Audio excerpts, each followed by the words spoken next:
All right, everybody. Game 4 didn't exactly go how anyone wanted, unless you're a Dallas Mavericks fan.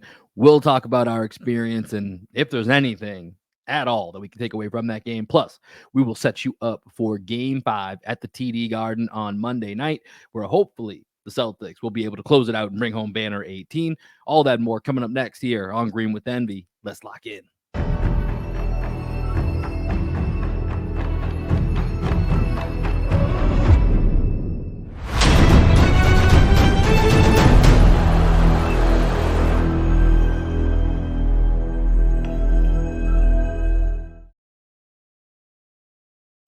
What up, what up, what up? Welcome into another edition of Green with Envy. As always, this is your boy Will Weir checking in. How you doing? How you living? Joining me today as we recap our tale of driving up to Dallas, Texas for, let's just be real, what was not the night that we were hoping it was going to be. It is my best friend, co-host, and the coach of our podcast. Happy Father's Day, soon to be father. My best friend and co-host, Greg Manakis. How you doing today, man? I'm good, man. Father's Day was fun. I woke up, we got the baby due in a couple of weeks, so due date is July 3rd. Could have come at any point, Right? So it was nice to wake up. On call Got here. a few texts from the fam, sent out happy Father's Day wish to my father, Charlie Manakis. Shout out to you, the legend. So it's just like really good to start the day with a bunch of positivity because our trip to Dallas, which part of my Father's Day gift was that Danielle decided she was good. She's going to make the trip to Dallas with me. So we made the trip, the 3.5 hour, First of all, 4 hour absolute drive. trooper. Shout out to her. Absolute trooper out there. Dude, my dad's a legend, but Danielle is now forever etched in the history books of legendary wives to be and mamas to be, because she was out there 9 months pregnant, in the 95-degree heat in Dallas as we're all sitting there putting down the beers before the game. She can't drink, obviously. It was really wanted impressive this to to be the see her. baby game. I wanted this to be the baby game. We got the flu game. We've got, the ankle game with Kurt Schilling back in the day. Really wanted this to be the baby game. Unbelievable performance by Danielle. Quite the opposite from the Boston Celtics. Quite the opposite. Definitely quite the opposite. That was like probably the worst basketball game I think I've ever been to, in terms of just like from the very beginning of the game, seeing the team was not going to be competitive. There was just no spirit the entire game. And the Mavs played with desperation. The Celtics couldn't match. Right. Yeah. And there's nothing you can do. We've talked about that before, that there's, when you're up in a series and we have 4 chances to win this, and the other team knows they have 1 chance to even salvage a game in front of their home crowd. You got to stem the tide. I knew they were going to throw a haymaker first. It was just whether or not the Celtics could kind of bounce back from it. And they never really did. And we'll talk about the game here in a minute, but I want to just start with, Greg, something that really stood out to me on this trip going up to Dallas. And I think there was a bit of, at least from the group we were with until we really got to the arena, a bit of reserved jubilation, right? Like we didn't want to get too far ahead of ourselves, even though you're driving up there, it's 3-0. It's in your mind stapled, holy crap, I might celebrate a championship tonight here in Texas. And, for us being here in Austin, like there's only 3 teams that play in Texas. We do have a better chance than other, than other places or other people that have grew up in Boston and moved elsewhere of this potentially happen. But even still, it's a very minute chance that it's going to happen. When you leave the city of Boston, you can still celebrate, a championship with your team. And so there's this kind of reserved jubilation. But I got to shout out, the Celtic fan base, because it was Celtics fans everywhere for this game 4. And I know some people, there's a lot of transplants all across Texas, not just here in Austin and in Dallas, but a lot of people made the trip from Boston and did so pretty last minute. It felt like, just there was only 1 day between game 3 and game 4. And I was overwhelmed by how much of that arena was Celtics fans. I know your seats were supposed to be right behind us, but then they got moved right before you went in. So I'm not sure what your section was like, but our section was Celtics fans heavily outnumbered Mavericks fans. And the showing that Celtics fans brought to Dallas, I got to give you guys a round of applause, because we were there. We were ready for it. The team wasn't, but it was impressive to see the fan base and the way that they've gravitated to this team, and seeing that on the road in a big spot like this. I thought that was at least a very positive takeaway from this trip for me. Yeah, I think that was the only thing that I really feel like talking about on this podcast because I don't want to talk about the game at all because the game was so bad. There were so many people that I bumped into, the trip from Austin to Dallas. If you know anything about Texas and that trip, there's a gas station called Buc-ee's, and Buc-ee's is lit. Like it's the biggest gas station you'll ever see. I don't even the know how to annoying describe people well, it's like the annoying people that always talk about Wawa, which I think is like a New Jersey, Pennsylvania thing. Yeah, right. Like the way people talk about that, Buc-ee's is that, but a million times better, and has literally anything that you can think of. You need a grill on the road, got it. You have a Tesla, you want to charge it, got it. Like, do you need hot sandwich? Do you need jerky? Do you need fudge? Like, whatever you need, Buc-ee's has it for your trip. Also, the best bathrooms you'll ever have when you're on the road and you think about having to stop and go to the bathroom. Usually that's not really a pleasant idea, right? With Buc-ee's, you will drive. They have giant billboards all up and down I-35. If you see a sign and you have just enough gas to make it, keep going. Don't stop at that Exxon. Don't stop at that Shell. Go to Buc-ee's. It's where you want to be for all your needs. It's like we're sponsored by Buc-ee's. I don't even know what to say. But in Buc-ee's, there were so many Celtics fans because as we were driving up I-35, Danielle was like, "Do you think this traffic has anything to do with the game?" And I was like, "No, there's not that many people that are going from the Austin to Dallas. Like, it's probably on that direct route." Yeah, it has nothing to do with that. But then when I got into Buc-ee's, I was like, "Holy shit, there is a ton of Celtics fans here." And at the hotel that we were at, bumped into Celtics fans. Obviously, there's this one guy that I was talking to in the elevator, and he lived out in Las Vegas, but he was from where is he from? Pittsburgh, I think he said he was from Pittsburgh. And he said that he went to 3 games in the Indiana series. He had been to every game of this series. It's just like all these people, economy must be doing pretty well with Celtics fans because like everybody's just making the trip. Like the seats were not expensive. Celtics fans are stimulating the economy. I like that. That's our takeaway. Celtics fans are doing their part. Where's everybody else? Yeah, they were not inexpensive seats. Like you got the tickets at like the all-time high. I got them when they kind of fell down half price, but they were still pretty expensive seats. Right. And there were so many Celtics fans out there. There's another guy, like the guy in the section that I was sitting in, because I was in like literally the last row. I was in the last row. Fans in your section though? Yeah, a ton of Celtics fans in my section, but I was in the last row of the balcony. So like the highest seat you can possibly get to with my 9-month pregnant fiance. And the guy next to me, I was like, "Oh, he's wearing a Paul Pierce jersey." And I was like, "Oh, what's up, dude? I'm a Celtics fan too." Because I was just wearing all black. And he was like, "Oh yeah, where are you from?" And I was like, "I'm from Dorchester, but I live down in Austin." He goes, "Oh no shit, man. I grew up on Florida Street." And I was like, "Dude, I grew up on Pierce Ave. Like Florida Street's like I could throw a football to Florida Street." Yeah, my grandmother lived on the corner of like Ashmont and Florida. Basically, there was one house in between Ashmont and Florida Street corner, right there. Yeah. I told him, I was like, "I wasn't allowed to go on Florida Street as a kid, but like, props to you for growing up there." And he was like, "Yeah, that's a tough street. That's a tough street." But it was cool, just like how small of a world. The guy sitting next to me in Dallas is just a stone's throw away from the house that I grew up in. But it was funny when I got to the arena.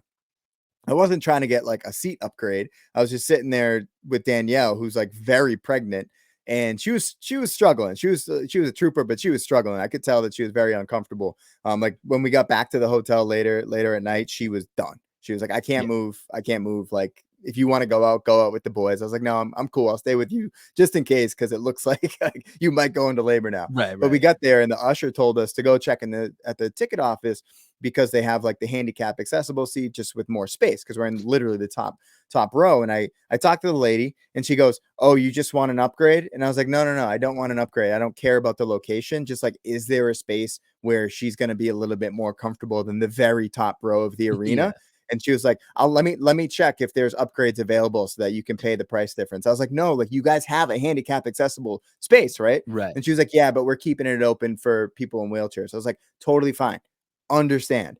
All I'm asking, is there extra seats in that setting? It's just so she can sit there." And she was like, "No, if you want an upgrade, you got to pay for it." I was like, "Damn, this lady's giving me some like, I'm not even wearing Celtics green."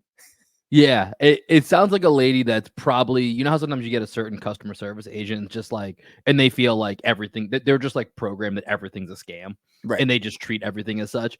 It sounds like that's mentally where that lady was probably at Yeah, that particular time. Danielle was with me. I pointed her. I was like, "Look, she's giving birth in 2 weeks. Like, I'm not I'm not I trying to get an wonder. I upgrade bet here." you in her head she's like, "Yeah, sir, I've seen the strap on bellies. I know what those look like." You know what I mean? Like she's got her antennas up at all. There's nothing you could have said that I think would have like disarmed her. Basically, is what I'm saying. Like I think she was ready to push back on just about Definitely. anything that you could have said.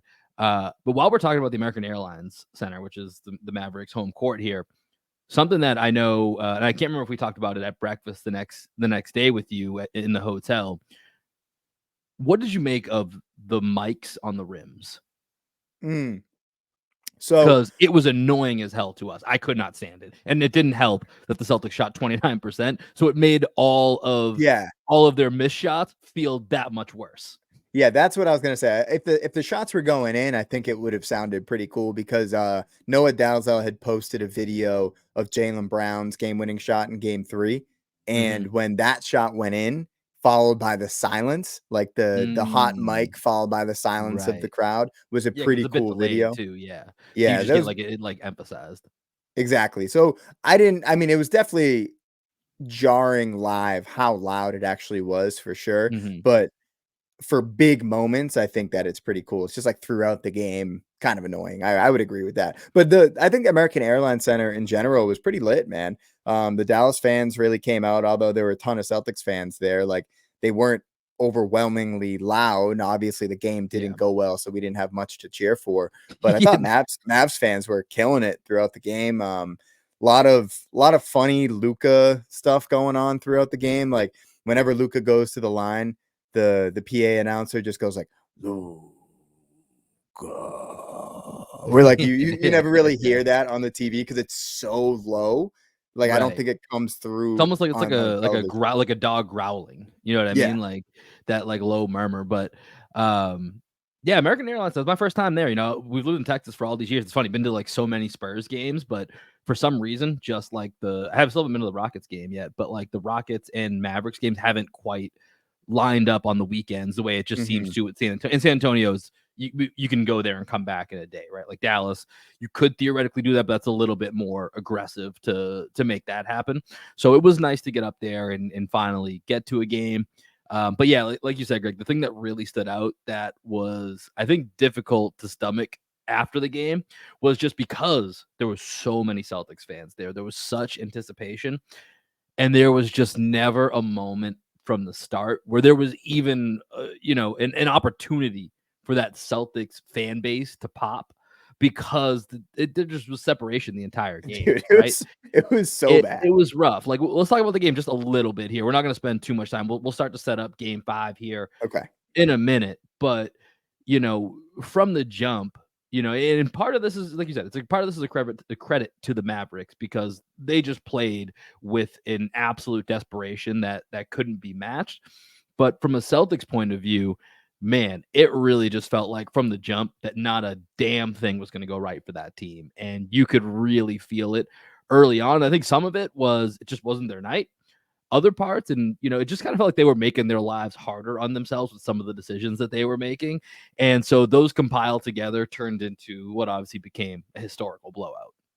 Yeah, it seemed like they were trying to manufacture energy because it just wasn't there. Like early in the game, the one thing that I noticed about their offense was how after every basket, somebody was taking off down the sideline and they were just throwing like a hit ahead pass. So they would Mhm. advance the ball pretty quickly to see if they could create an advantage. But then like nobody else would really run after that first pass. They would just like throw the ball up there quickly to see if they could create like a one-on-one in transition. And it didn't really happen very frequently in terms of creating those advantages.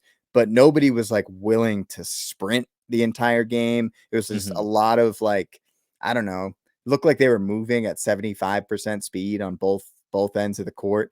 Didn't feel like they were playing Celtics basketball. It's funny. I was watching Coach Carter yesterday because I was trying to like motivate myself to feel more like uplifted about basketball in Right. general after that horrible Because the game. thing is, we still are up 3-1 in the Yeah, NBA exactly. Finals. So there's plenty of reason to still feel great. I was with our buddy Matt Liptak today, and I was telling him, I was like, I know I should still be feeling great, but I think because we were there, it's become a little bit harder for me to just say, it was one game. Let's go. Game 5. We're closing it out. Like I'm Right. still kind of building myself back up to. I think by tomorrow night, I'll be there, and we'll see what happens in that game. But I think being in the building, it's going to take a little extra effort to get back to where I was pre-game 4. No, yeah, no, I totally feel that. But yeah, I forget what I was saying. What was I saying?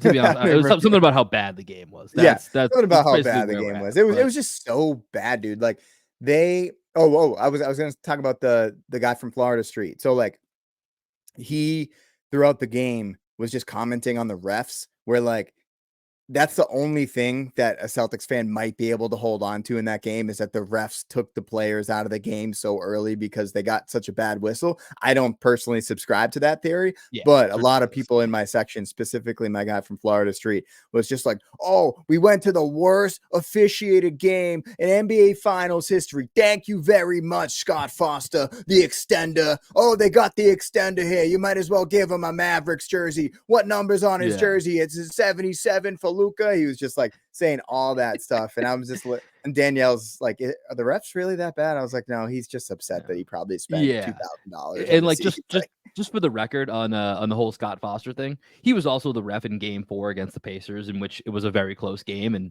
easily could have had more influence on whether or not that series was extended. The whole ref thing, and this goes for both sides and just like kind of a general commentary, it's my least favorite thing that fans do is like individual calls. Can refs mess them up? Yes. And can you talk about inconsistencies? Of course. But when you blatantly are just like, just put it on, it's like we lost by fucking 40. The refs don't have that much influence to increase the game to be lost by 40 points. I saw, I think someone else on Twitter was like, oh, look at this. The refs finally call a game fair and the Mavericks win by 30. What a shocker. It's like, okay, really? So we've just been like, how are we going to do this here? Like this, both of you can't be right here. This is an insane thing to think about. The refs are, plotting in this manner. So I don't know. All ref commentary is typically something that I find quite annoying, but it's the playoffs. It happens. People are gonna do that to try to vent their frustrations.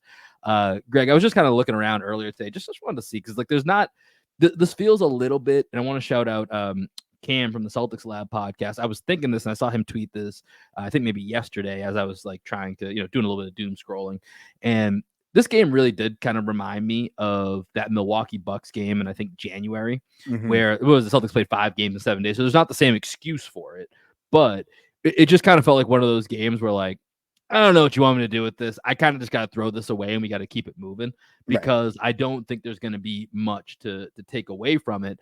And, Greg, one thing that was not very obvious, but I guess it stood out to me when I was in the arena is, like I said, I felt like the Celtics were consistently making life harder on themselves, either just missing layups, missing shots in the paint, or passing up shots in the paint. Drew Holiday at least 2 to 3 times passed up layups. There was one that I watched this morning where he has a layup, passes it out to Jaylen Brown. Jaylen Brown pump fakes, goes into the lane, has Luka there, and then tried to like maneuver his body, I think, to try to get a foul and make the shot. Didn't get the foul and missed the shot. So he missed 2 layups within the span of, what felt like, 4 to 5 seconds.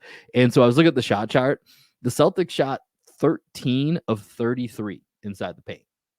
It's bad. Like, did not have a 2-point field goal in the second quarter.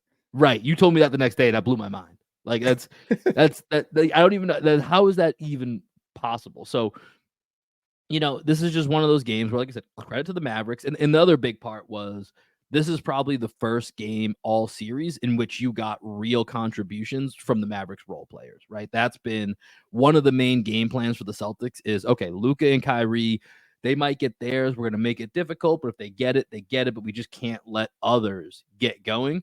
And, in this game, you had some big plays from Derrick Jones, and it wasn't even really PJ Washington, but Daniel Gafford had some moments. Derek Lively was probably the biggest one. Him and Dante Exum were probably the two that I think really stood out, especially that little mini moment that Derek Lively had in the first half where he gets his first ever 3-point shot, Then he blocks a shot on the other end. Then he gets a dunk on the other end. So that little moment right there was what really felt like it kind of propelled the Mavericks. And then they just never looked back from that little stretch, it felt like. Yeah, I mean the Celtics, the like takeaways from that game in terms of like, let's start talking about game 5 a little bit here. Um, they got killed on the boards, 52-31 on the boards. And this was my biggest concern when Porzingis went out against this team, particularly because they have so much size in the front court. Lively's a legit 7'1". Gafford's almost 7 feet tall. Luka's a big kid. PJ Washington's big. Derrick Jones is long and lanky. Then they've got guys off the bench. Kleber comes off the bench. Yeah, He's a Kleber forward comes center. off the bench. Yep. They've got Josh Green, who can get super physical. This got a bunch of guys where you definitely need size to contend with them.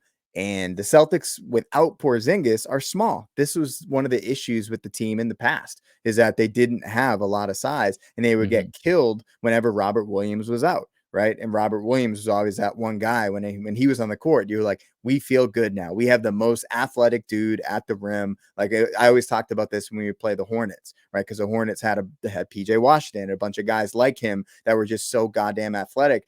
And then Rob Williams gets on the court. And you're like, oh, but we have the most athletic out of everybody. Like, we don't have to worry anymore. And that's how I also feel about Porzingis. It's one of the reasons why I thought the Celtics went out and got Porzingis in the offseason, is because they realized they needed to size up in an Eastern Conference that was getting bigger and bigger by the day, with teams like Milwaukee Bucks and Giannis and Brook Lopez, with the Orlando Magic, who are coming on strong with their 7-foot lineup they can throw out there. And you go up against this team, this Dallas Mavericks team, and without Porzingis, the Celtics are just at a disadvantage. They're playing Jason Tatum at the 5. Tatum can definitely hold up at the 5, but he needs somebody to still be there to protect the rim. Tatum's not going to be able to protect the rim. He's going to be able to guard 5s in order to switch out and negate pick and rolls and things of that nature, right? So my biggest adjustment maybe going into game 5, I'm maybe considering playing Luke Kornet over Xavier Tillman, although Tillman has been good.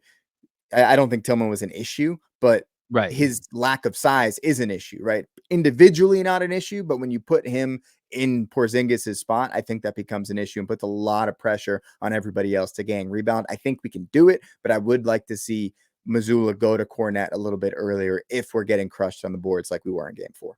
Yeah, I think that'd be an interesting move because, like you said, Tillman wasn't the issue. I mean, he was a -13, which isn't anything to write home about, but that's the best out of the top 7 that actually played minutes up until, the Celtics sat in the, with 3 minutes left to go in the third or whatever it was.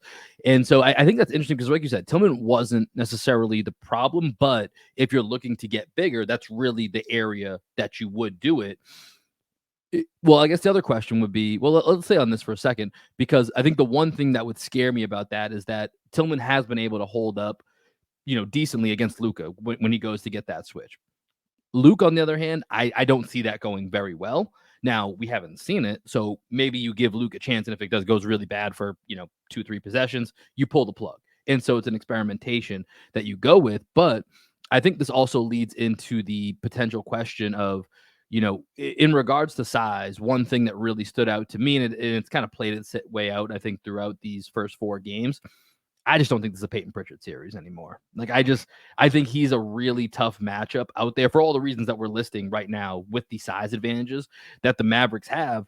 And you can see, regardless of who he gets switched onto, that person, whether they have the ball or not, is going to bring him down to the low box so that he can get boxed out and not be a factor. And so whether they're getting the ball or they're, tipping out the rebound, that was another thing that happened a bunch in that game, is a lot of tip outs, in which then it reset their offense out to Kyrie, out to Luka. You're in a little bit of offensive rebounds.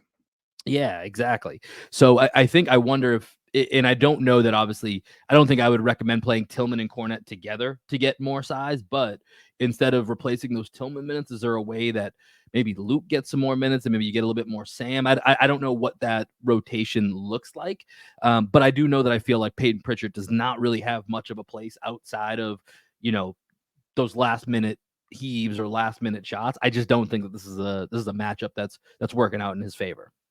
I think you could go Luke and Al. You can't go Luke and Tillman. Just not enough shooting on the court. So maybe that's a pairing they try at some point, just to give Al a little bit of a break, being the only big down there. We went double big a significant amount of time during the regular season. It seemed like Joe really liked to to play 5 minutes a game, double big with Porzingis and Horford. So I could see that happening in game 5 if they feel the need to size up. Because if you go Luke, Al, Tatum, Sam, and Derrick White, you know what I mean? That's a pretty big Yeah, lineup. You're not going to get beat on the boards. Sizing Tatum down to the 3 is such a advantage for the Celtics, for just sure. overall size wise. So that's definitely something I'm thinking about going into game 5. Pritchard, I agree, man. I mean, he's 1 for 16 from the field in the finals. He's just a complete no-show. The one shot he It's hit a was great that. one. It was a It's a great great one. one. But he had, I mean, his first 3, that left wing 3 that he got early in the game, it was a big 3 that he missed, because if he hits that, I think at the time the Celtics were down like 8 or something like that. So Pritchard Mhm. misses a wing 3, and then I think Derrick Jones or somebody on the other end that you wouldn't expect to hit a 3, and then they Right. hit 2 threes to close the first quarter, and all of a sudden it's a 13-point game. When Pritchard's 3, if it goes in, maybe it's a 6-point game, right? That was a pretty big swing in that moment. And I think Pritchard then took another bad shot. Well, I wouldn't classify his first shot as a bad shot, but he took another bad Right, right. shot like in transition, where I just didn't think he had the rhythm to shoot that. And it feels like he has no rhythm in the series. He's getting bullied on both ends of the court. So if we're going to change up the rotation, and we have enough ball handlers where Pritchard probably doesn't need to play, maybe that's the way that you do it. You bring in Luke to pair with Al at some point, right? And Mhm. then Tillman is there as the lone big, in a non-Al lineup.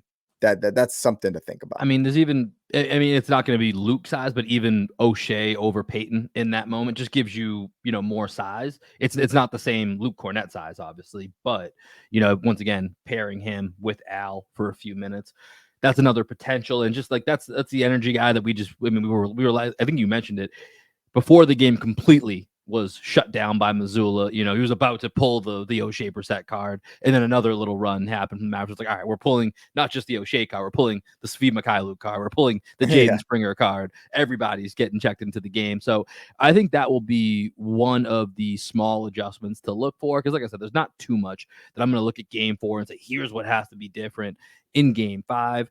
One other thing that I think definitely does stand out, like I said, on the Maverick side, Dante Exum and Derek Lively, I think were major X factors that they gave positive minutes that have been sorely lacking from the supporting cast members around Luka and Kyrie.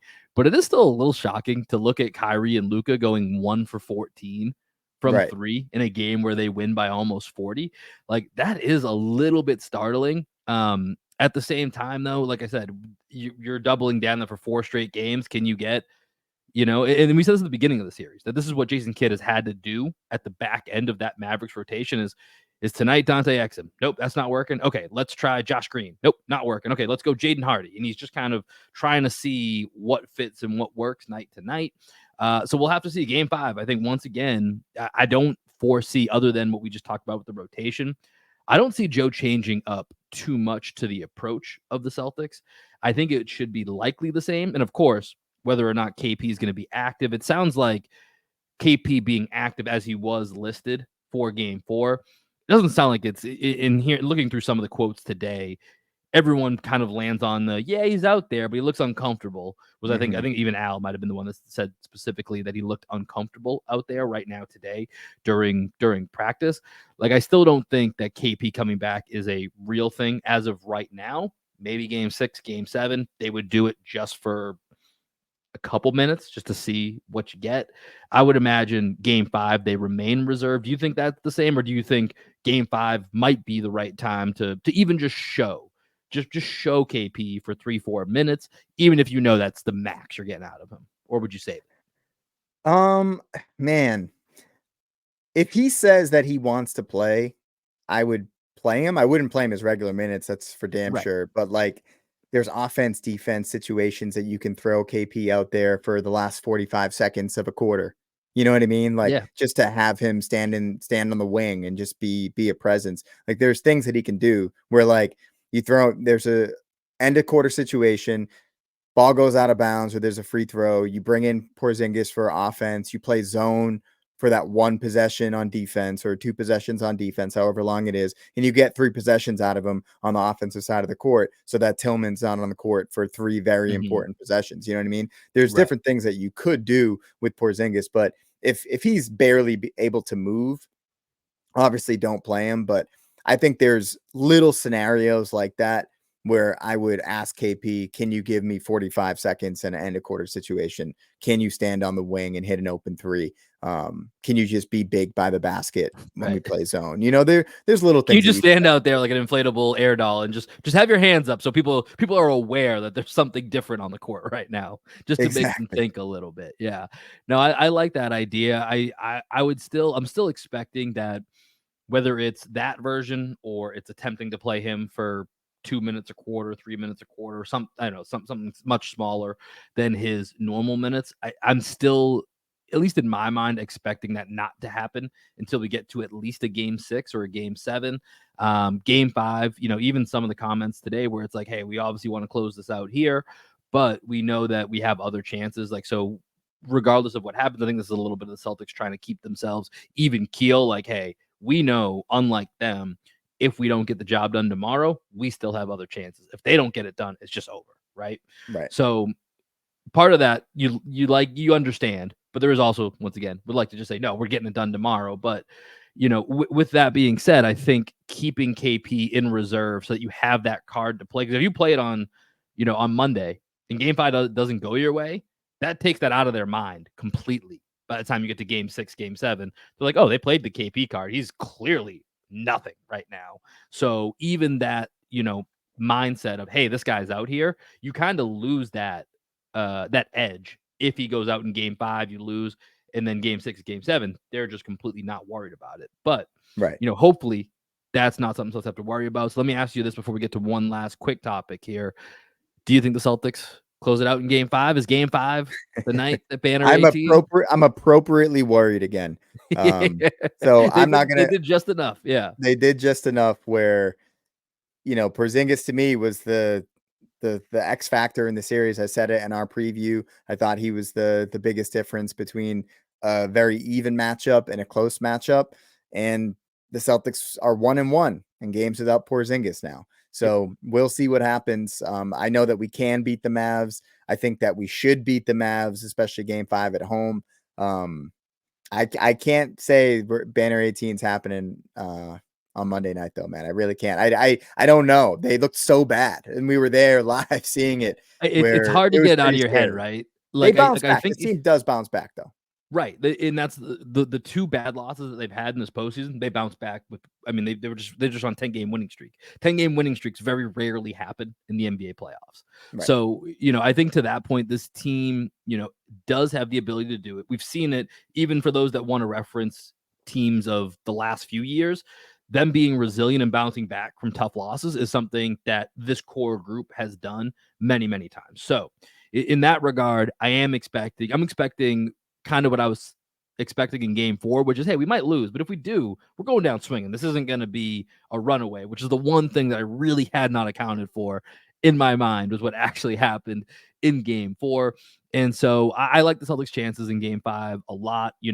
At the beginning of the series, I said no KP. I still feel like it's a 6-game win for the Celtics, but I thought it was a lot closer, right? Like with KP, could have been a 5-game series. Without KP, with KP, it's 5 or 6 at most. Without KP, I thought it was 6 or 7. Then you get to 7, anything can happen. So that's when it becomes a toss-up. So let's just got to get one without KP, it looks like. And I think that they can do it. And I feel pretty good. Monday night, 6/17, June 17th. Apparently, that was also the date that they beat the Lakers in 2008. 617, a lot of connections. Maybe it's meant to be. We'll have to see. Monday night, Celtics, Mavs, TD Garden. I know the buy-in for that is ridiculous. So if you're in the building, get there early. Get as loud as you can. Let's make sure that home crowd actually, makes a difference inside the TD Garden.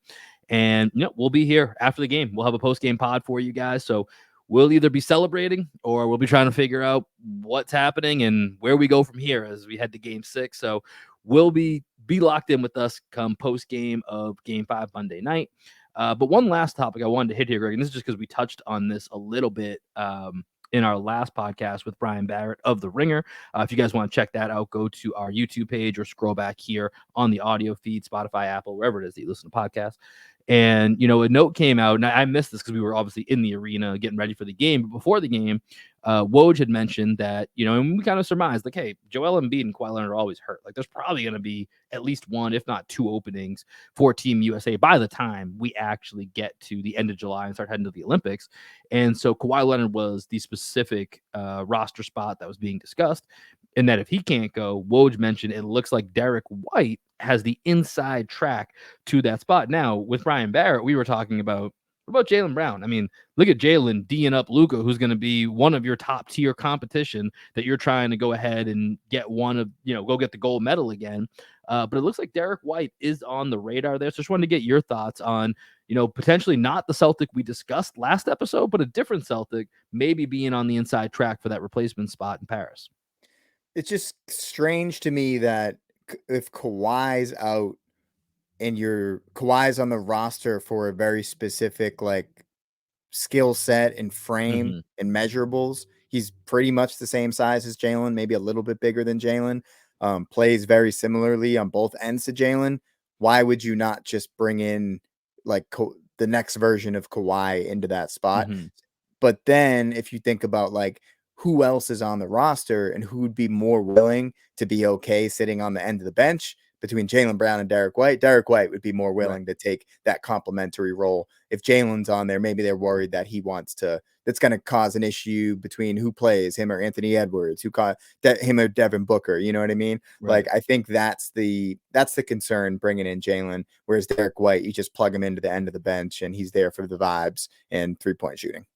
Yeah, it feels like if they bring Derrick, Derrick would likely be the guy to me that doesn't see a ton of time unless they're having trouble with all these, because there is a few more stars on this roster, because it feels like Curry, LeBron, KD, and Embiid, they all want to have this one last go, or for Embiid, his first and probably only time, given his injury history, that he would actually be available to play on the team. And so with that, sometimes you do need a few extra. And this is really the Drew Holiday role, who I think is, number one, first up in the utility player role, if you will. And so Derrick White's that other guy that I think they could be like, all right, maybe we can't have, a lineup that has all five guys that are, we can't have the Tatum, LeBron, KD, Curry, and Embiid lineup where it's like, all right, who's the connector here, right? None of these guys know how to do that. And so maybe they can play four of them, and then either Drew or Derrick is the guy that's in there for spacing, defense, can make an entry pass to Embiid in the post or something along those lines. Right.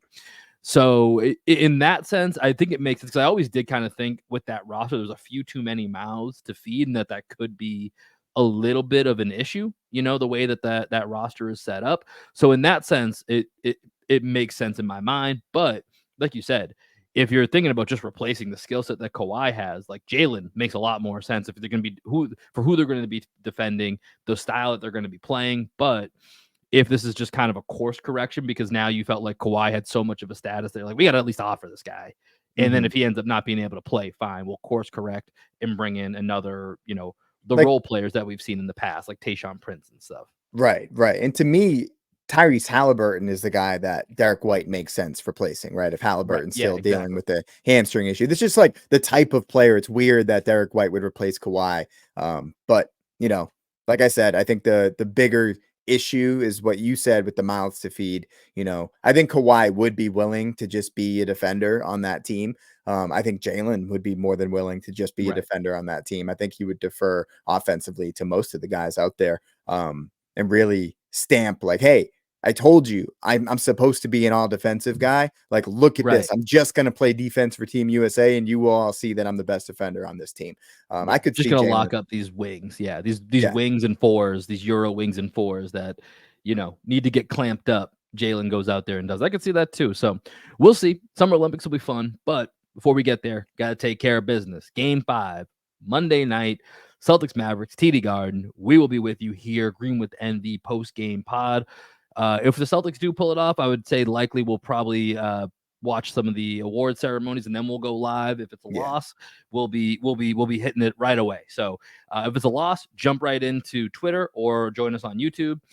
If the Celtics do win, we're going to take a look, see who gets finals MVP. We'll hear from the team and we'll watch some of the celebrations, and then we'll be right here, maybe popping a bottle or popping a little whiskey or something to celebrate with you guys. So come grab a beverage, come join us. Hopefully we're celebrating come Monday night, but that'll do it for this episode here of Green with Envy. As always, appreciate you guys checking in with us, and one more game, Game 5.